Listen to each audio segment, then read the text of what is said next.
Assalamualaikum warahmatullahi wabarakatuh. Kami dari kelompok 2 pada pertemuan kali ini akan mempresentasikan tentang voyan pada aplikasi Gojek. Beranggotakan Hernadia Ramadhani Putri, Muhammad Rizky, Filardi Rahmadani, Eka Putri Lanita, Elsa Salsabila, dan Cynthia Harisna Putri. Perkenalkan, nama saya Filardi Rahmadani, akan menjelaskan tentang profil Gojek. Ini merupakan logo Gojek. Gojek merupakan sebuah perusahaan teknologi asal Indonesia yang melayani angkutan melalui jasa ojek.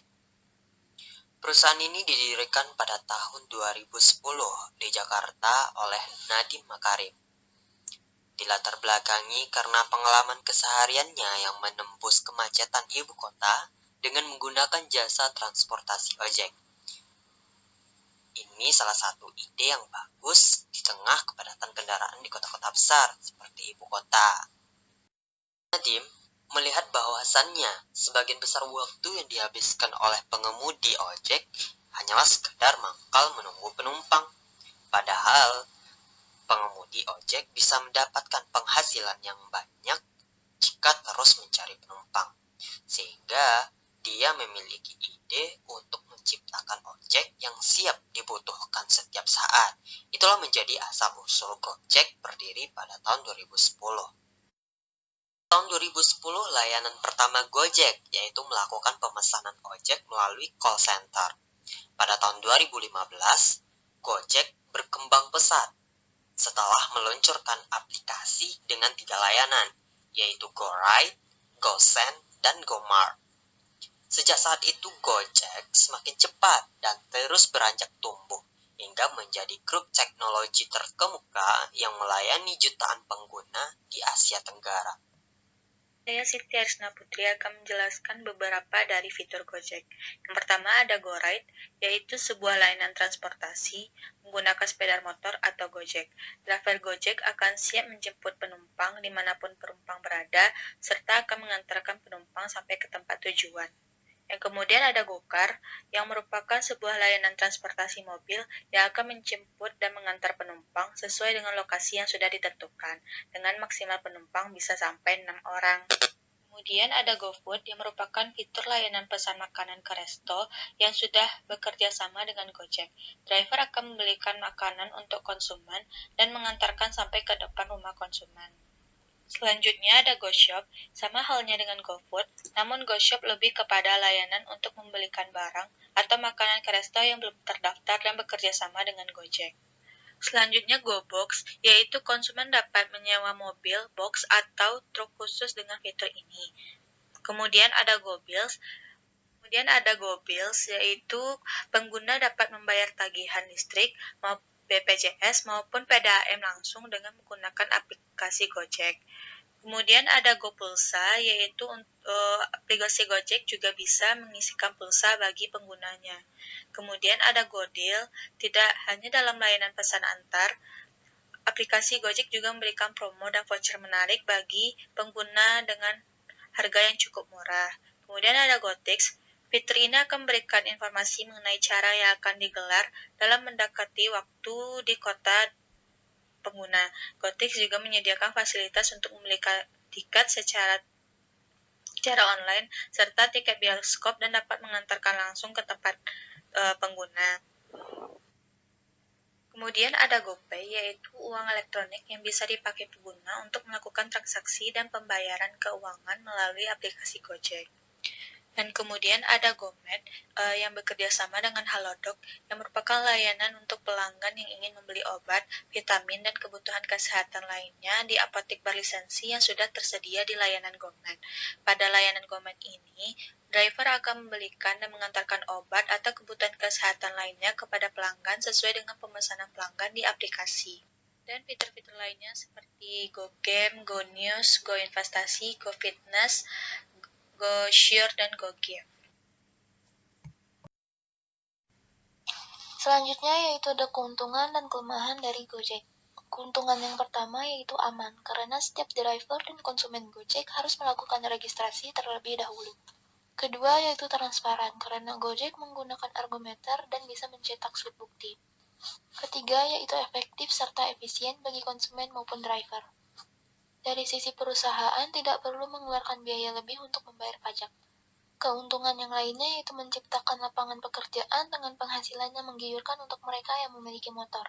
Selain keuntungan, yaitu ada kelemahan dari Gojek. Yang pertama, karena tidak adanya undang-undang yang mengatur praktik perojekan, tidak ada pajak yang harus dibayarkan. Pajak yang dimaksud berupa pajak mendirikan usaha. Lalu yang kedua, masalah privasi. Selanjutnya yaitu Voyant Tools. Adalah aplikasi berbasis web open source untuk melakukan analisis teks. Ini mendukung pembacaan ilmiah dan interpretasi teks ataupun korpus, terutama oleh para sarjana di humaniora digital, tetapi juga oleh siswa dan masyarakat umum. Baik, selanjutnya ada beberapa istilah-istilah dalam Voyant Tool. Yang pertama ada Babelance, yakni gelembung yang memvisualisasikan frekuensi dan distribusi istilah dalam korpus. Selanjutnya ada Bubbles, yakni gelembung visualisasi yang menyenangkan dari frekuensi istilah berdasarkan dokumen. Selanjutnya ada Katalog, yakni alat yang menyediakan antarmuka untuk menjelajahi konten korpus multidokumen yang lebih besar. Selanjutnya ada Cirrus, yakni awan kata yang memvisualisasikan kata-kata frekuensi teratas dari korpus atau dokumen.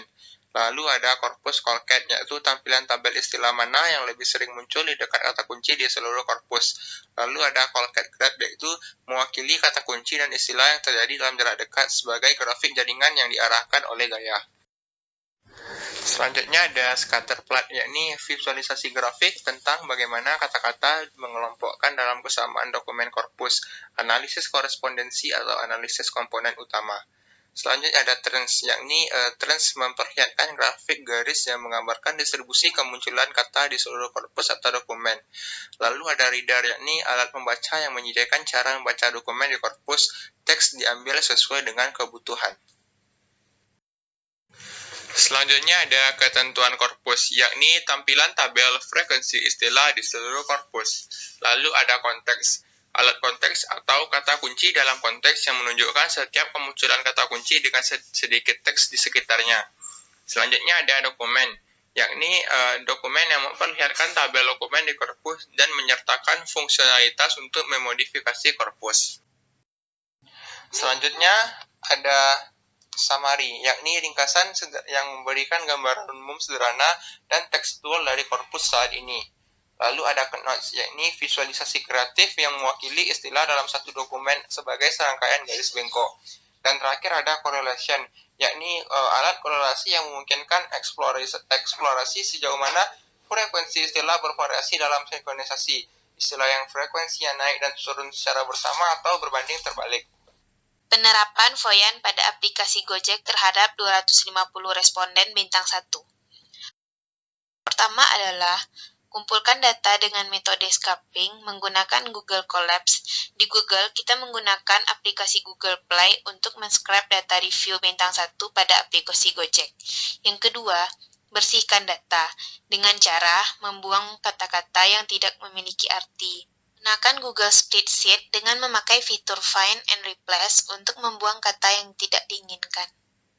Langkah ketiga, memasukkan data ke aplikasi Voyant.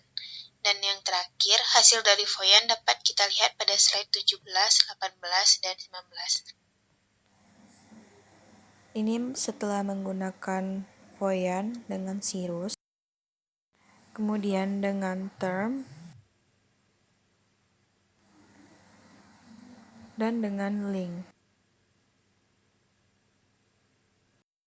Baiklah, saya Eka Putri akan menjelaskan tentang penjelasan hasil analisis dari Voyant. Dapat dilihat pada slide 7 bagian Cirrus, kata-kata frekuensi teratas dari data review Gojek yaitu app, order, dan driver. Karena kata tersebut yang lebih dominan, maka akan terlihat lebih besar. Pada slide 18 bagian terms juga memperlihatkan frekuensi kata-kata yang dominan, yang membedakan jika di term dalam bentuk table dan ada jumlah berapa kata itu muncul. Contohnya, app muncul sebanyak 138 kali. Untuk slide 19, bagian link menjelaskan hubungan antar tiap kata. Dapat dilihat bahwa app memiliki hubungan dengan order, driver, location, dan service. Jadi, ada 3 permasalahan utama dari review bintang 1 pada aplikasi Gojek, yaitu tentang app, order, dan driver. Pada masalah aplikasi ditemukan permasalahan yang lebih spesifik pada service dan location. Pada aspek service, ditemukan permasalahan saat user mengalami kendala untuk menghubungi customer service saat mereka mengalami kendala untuk penggunaan aplikasi, contohnya GoPay yang belum masuk. Nah, untuk aspek location sendiri, hal ini merujuk pada penggunaan Google Map untuk menunjukkan lokasi user yang tidak akurat. Untuk masalah order, yaitu masalah pada pesanan yang paling sering dikomplain pada review yang ada yaitu pesanan untuk makanan. Banyak konsumen yang melakukan kesalahan pesanan pada makanan dan tidak bisa meng-cancel pesanan tersebut. Untuk pada bagian masalah driver sendiri, ketika konsumen ingin memesan tetapi busy atau sibuk karena mungkin permintaannya banyak akan tetapi drivernya sedikit. Dari analisis ini, dapat disimpulkan bahwa ada kekurangan di fitur location yang tidak akurat, ditemukan juga kekurangan pada service dari customer service yang sulit dihubungi, serta permintaan pada driver yang banyak tapi kapasitas driver tidak memenuhi sehingga user kesulitan untuk mendapatkan ordernya.